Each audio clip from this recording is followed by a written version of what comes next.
अपनी भी सीट नहीं बचा पाए अरविंद केजरीवाल। भयंकर हार के बाद फूट फूट कर रोए केजरीवाल। इधर मिल्कीपुर में योगी ने उठाई गदा, उधर दिल्ली में हो गया बड़ा उलटफेर। केजरीवाल कैसे चुनाव हारे? सिसोदिया की हार पर क्यों रोई कवि कुमार विश्वास की पत्नी? तिहाड़ जेल के खुलेंगे अब दरवाजे। इधर योगी आदित्यनाथ ने अखिलेश यादव से बदला मिल्कीपुर में लिया और उधर मोदी ने केजरीवाल का दिल्ली में बुरा हाल कर दिया। तिहाड़ जेल के दरवाजे खुलने जा रहे हैं। किस किस की तिहाड़ में वापसी होगी, पूरी लिस्ट शाह के पास है। केजरीवाल की हार के बाद दिल्ली में क्या होने वाला है, उससे पहले बताते हैं कि योगी ने कैसे मिल्कीपुर में गदा उठाकर अयोध्या की हार का बदला ले लिया।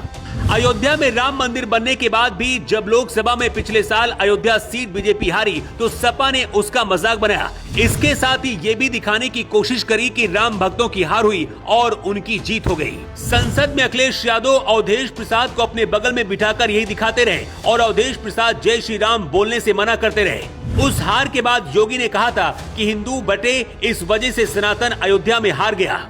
मिल्कीपुर विधानसभा सीट में अखिलेश यादव ने अवधेश प्रसाद के बेटे को ही टिकट दिया था, लेकिन योगी ने पूरी ताकत लगा दी थी और हुआ ये कि अजीत प्रसाद अपने पोलिंग बूथ पर चुनाव हार गए। इसके बाद पूरे मिल्कीपुर में भगवा छा गया। 50,000 से ज्यादा वोटों से बीजेपी यहां पर आगे हुई। मिल्कीपुर सपा हार रही है, इसका अंदाजा पहले अखिलेश यादव को हो गया था, इसलिए पहले से ही आरोप लगाने लगे थे कि फर्जी वोटिंग कराई गई। योगी ने सिर्फ अयोध्या ही नहीं बल्कि दिल्ली में क्या किया उसे भी आपको जानना चाहिए। अरविंद केजरीवाल अगर योगी आदित्यनाथ से सीखते तो शायद चुनाव नहीं हारते। योगी ने हरियाणा और महाराष्ट्र चुनाव के दौरान नारा दिया था, बटेंगे तो कटेंगे। योगी ने दिल्ली में भी आक्रामक तरीके से नारा दिया और हिंदुत्व को आगे करके वोट बैंक को बीजेपी की तरफ मोड़ दिया। वहीं दूसरी तरफ अरविंद केजरीवाल और कांग्रेस पार्टी बटी और इसकी वजह से चुनाव हारी। कांग्रेस शून्य तक पहुंच गई और केजरीवाल खुद अपनी सीट नहीं बचा पाए। राहुल गांधी और केजरीवाल एक दूसरे के खिलाफ बयान देते रहे और इसका फायदा बीजेपी को हुआ। दिल्ली चुनाव और अपनी सीट भी हारने के बाद बताया जा रहा है कि केजरीवाल सदमे में हैं और फूट फूट कर रोए भी हैं।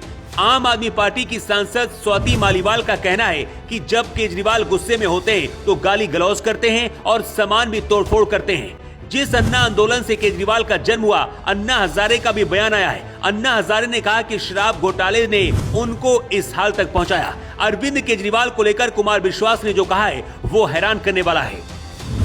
कुमार विश्वास ने कहा है, जब हमें मनीष सिसोदिया के जंगपुरा से हारने की खबर मिली तो मेरी पत्नी रो पड़ी, क्योंकि मनीष ने उन्हीं से कभी कहा था कि अभी तो औकात है। मेरी पत्नी ने जवाब में कहा था कि भैया ताकत सदैव तो नहीं रहती है, मैं उन्हें गीता भेजूंगा।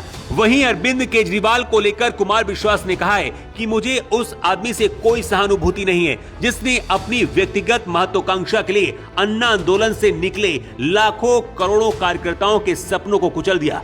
दिल्ली अब उनसे आजाद हो गई है। आम आदमी पार्टी के कई बड़े नेता चुनाव हार चुके हैं।